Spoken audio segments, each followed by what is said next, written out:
Normal ಆಗಿ ಎಲ್ಲರೂ ಮನೇಲಿ ಪೂರಿ ಮಾಡೇ ಮಾಡ್ತೀರಾ. ಈ ರೆಸಿಪಿ ಒಂದ್ಸಲಿ ಟ್ರೈ ಮಾಡಿ, ಹೆಲ್ದಿ ರೆಸಿಪಿ ಅಂತಾನೆ ಹೇಳ್ಬೋದು. ನಾನಿವತ್ತು ಡಿಫ್ರೆಂಟ್ ಆಗಿ ಪಾಲಕ್ ಪೂರಿ ಹೇಗೆ ಮಾಡೋದು ಅಂತ ತೋರಿಸ್ತಾ ಇದ್ದೀನಿ. ಹೇಗೆ ಮಾಡೋದು ಅಂತ ನೋಡ್ಕೊಂಬರೋಣ. ಇವಾಗ ಒಂದು ಪಾತ್ರೆಗೆ ನೀರು ಕುದಿಯೋ ಟೈಮಲ್ಲಿ ನಾನು ಪಾಲಕ್ ವಾಶ್ ಮಾಡಿರೋದನ್ನ ಹಾಕೊತಾ ಇದ್ದೀನಿ. ನಾನಿಲ್ಲಿ 2 ಬಂಚನ್ನ ತೊಗೊಂಡಿದ್ದೀನಿ. ನಿಮ್ಮ ಮನೇಲಿ ಜಾಸ್ತಿ ಜನ ಇದ್ರೆ ನೀವು ಜಾಸ್ತಿ ಯೂಸ್ ಮಾಡ್ಬೋದು.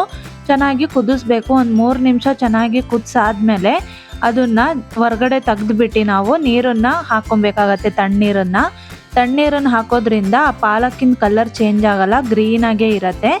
ಪಾಲಕ್ ಅದು ತಣ್ಣಗಾಗತ್ತೆ. ತಣ್ಣಗಾದ್ಮೇಲೆ ಮಿಕ್ಸಿ ಜಾರಿಗೆ ಹಾಕೊಂಡು ಅದಕ್ಕೆ 1-2 ಮೆಣಸಿನ್ಕಾಯಿ, ಹಾಗೆ ಒಂದು ಸ್ವಲ್ಪ ಕೊತ್ತಂಬರಿ, ಶುಂಠಿ, 1 ಇಂಚ್ ಆಗೋಷ್ಟು ಶುಂಠಿ ಹಾಕೊಂಡ್ರೆ ಸಾಕು. ಹಾಗೆ ರುಚಿಗೆ ತಕ್ಕಷ್ಟು ಉಪ್ಪು, ಕೊತ್ತಂಬರಿ ಸೇರಿಸಿದ್ರೆ ಇವಾಗ ನಾವು ಪಾಲಕ್ ಪೂರಿಗೆ ನಾವು ಮಸಾಲೆ ರೆಡಿ ಮಾಡ್ಕೊಂಡಾಗತ್ತೆ. ಇದನ್ನ ಚೆನ್ನಾಗಿ ನುಣ್ಣಗೆ ರುಬ್ಕೋಬೇಕು. ಉಪ್ಪು ಹಾಕೋದ್ರಿಂದ ಅದು ಕಲರ್ ಚೇಂಜ್ ಆಗಲ್ಲ, ಪಾಲಕ್ದು ಚೆನ್ನಾಗಿ ಗ್ರೀನ್ ಆಗಿ ಬರುತ್ತೆ. ನೋಡಿ ಇವಾಗ ರುಬ್ಕೊಂಡು ನಾನು ಸ್ವಲ್ಪ ನೀರು ಆ್ಯಡ್ ಮಾಡ್ಕೊಂಡಿದ್ದೀನಿ. ಯಾಕಂದರೆ ನಾವು ಚಪಾತಿ ಹಿಟ್ಟು ನೆನೆಸ್ತೀವಲ್ವ, ಅವಾಗ ಅದನ್ನ ಸರಿ ಬ್ಯಾಲೆನ್ಸ್ ಆಗುತ್ತೆ. ಅದಕ್ಕೋಸ್ಕರ ಗಟ್ಟಿಯಾಗಿ ರುಬ್ಕೊಳ್ಳೋದು ಬೇಡ, ತೆಳುಗೆ ರುಬ್ಕೊಳ್ಳಿ. ಇವಾಗ ನಾನು ಗೋಧಿ ಹಿಟ್ಟು ಹಾಕೊತಾ ಇದ್ದೀನಿ. ಗೋಧಿ ಹಿಟ್ಟು ಜೊತೆಗೆ ನಾನು ಸ್ವಲ್ಪ ಚಿರೋಟಿ ರವೆನ ಸೇರಿಸ್ತಾ ಇದ್ದೀನಿ. ಹಾಗೆ ಅದ್ರ ಜೊತೆಗೆ ಮೈದಾ ಕೂಡ ನೀವು ಮಿಕ್ಸ್ ಮಾಡ್ಬೋದು. ಮೈದಾ ಆರೋಗ್ಯಕ್ಕೆ ಒಳ್ಳೇದಲ್ಲ ಅಂತ ನಾನು ಸ್ಕಿಪ್ ಮಾಡಿದ್ದೀನಿ, ನೀವು ಬೇಕಂದ್ರೆ ಹಾಕೊಬೋದು. ಹಾಗೆ ಸ್ವಲ್ಪ ಎಣ್ಣೆ ಹಾಕ್ಬಿಟ್ಟು ಅದನ್ನ ಚೆನ್ನಾಗಿ ಹೊಂದ್ಕೊಳ್ಳೋ ಥರ ಮಿಕ್ಸ್ ಮಾಡ್ಕೊಬೇಕು. ಫಸ್ಟು ಹಿಟ್ಟೆಲ್ಲ ಚೆನ್ನಾಗಿ ಮಿಕ್ಸ್ ಮಾಡ್ಕೊಂಡಾದ್ಮೇಲೆ ನಾವು ಆ ಪಾಲಕ್ಕಿಂದು ಮಿಶ್ರಣನ ಇದಕ್ಕೆ ಸೇರಿಸ್ಕೊಂಡು ನಾವು ಚಪಾತಿ ಹಿಟ್ಟಿನ ಅದಕ್ಕೆ ನಾವು ನೆನೆಸ್ಕೋಬೇಕಾಗತ್ತೆ. ಹಿಟ್ಟು ತುಂಬಾ ತೆಳು ನೆನೆಸ್ಬಾರ್ದು, ಹಿಟ್ಟು ಸ್ವಲ್ಪ ಗಟ್ಟಿಗೆ ಇರಬೇಕು. ಆವಾಗ ಎಣ್ಣೆ ಕುಡಿಯಲ್ಲ ಜಾಸ್ತಿ ಗಟ್ಟಿ ಇದ್ದಷ್ಟು. ನೀವು ಸ್ವಲ್ಪ ತೆಳುಗ್ ಮಾಡಿಬಿಟ್ರೆ ಎಣ್ಣೆ ಕುಡಿದ್ ಬಿಡತ್ತೆ. ಅದಕ್ಕೋಸ್ಕರ ನೋಡಿ ಸ್ವಲ್ಪನೇ ಹಾಕೊಂಡು ಹಿಟ್ಟನ್ನ ರೆಡಿ ಮಾಡ್ಕೋಬೇಕಾಗತ್ತೆ. ನೋಡಿ ಇವಾಗ ಗ್ರೀನ್ ಕಲರ್ ಆಗಿ ಬರುತ್ತೆ ಹಿಟ್ಟು. ನೋಡಿ ಎಷ್ಟು ಚೆನ್ನಾಗಿದೆ ಅಲ್ವಾ. ತುಂಬಾನೇ ಹೆಲ್ದಿ ರೆಸಿಪಿ ಅಂತಾನೆ ಹೇಳ್ಬೋದು ಇದು. ಮಕ್ಕಳಿಗೆ ಲಂಚ್ ಬಾಕ್ಸಿಗೆ ಮಾಡಿಕೊಡಿ, ತುಂಬಾ ಇಷ್ಟಪಟ್ಟು ತಿಂತಾರೆ.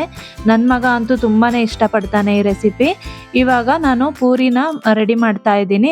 ನಿಮಗೆ ಯಾವ ಸೈಜ್ ಬೇಕೋ ಆ ಸೈಜ್ ರೆಡಿ ಮಾಡ್ಕೋಬಹುದು. ಇದಕ್ಕೆ ಸಾಗು ರೆಸಿಪಿ ನಾನು ಆಲ್ರೆಡಿ 2 ರೆಸಿಪಿನ ಅಪ್ಲೋಡ್ ಮಾಡಿದ್ದೀನಿ. ಒಂದು ಗ್ರೀನ್ ಸಾಗು ರೆಸಿಪಿ, ಇನ್ನೊಂದು ಮದ್ವೆ ಮನೆ ಸ್ಟೈಲ್ ಕುರ್ಮಾ ರೆಸಿಪಿ.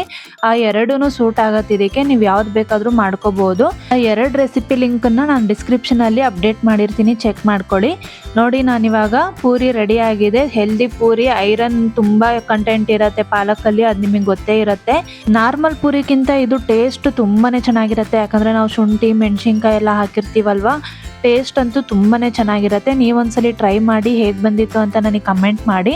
ನಮ್ಮ ಚಾನಲ್ ಫಸ್ಟ್ ಟೈಮ್ ನೋಡ್ತಿದ್ರೆ ದಯವಿಟ್ಟು ಸಬ್ಸ್ಕ್ರೈಬ್ ಮಾಡ್ಕೊಳ್ಳಿ ಆ್ಯಂಡ್ ಸಪೋರ್ಟ್ ಮಾಡಿ.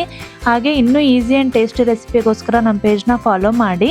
ಹಾಗೆ ನಾನು ನಿಮಗೆ ಮುಂದಿನ ವಿಡಿಯೋಗಳೊಂದಿಗೆ ಸಿಗ್ತೀನಿ. ಅಲ್ಲಿವರೆಗೂ ಎಲ್ರಿಗೂ ಧನ್ಯವಾದಗಳು.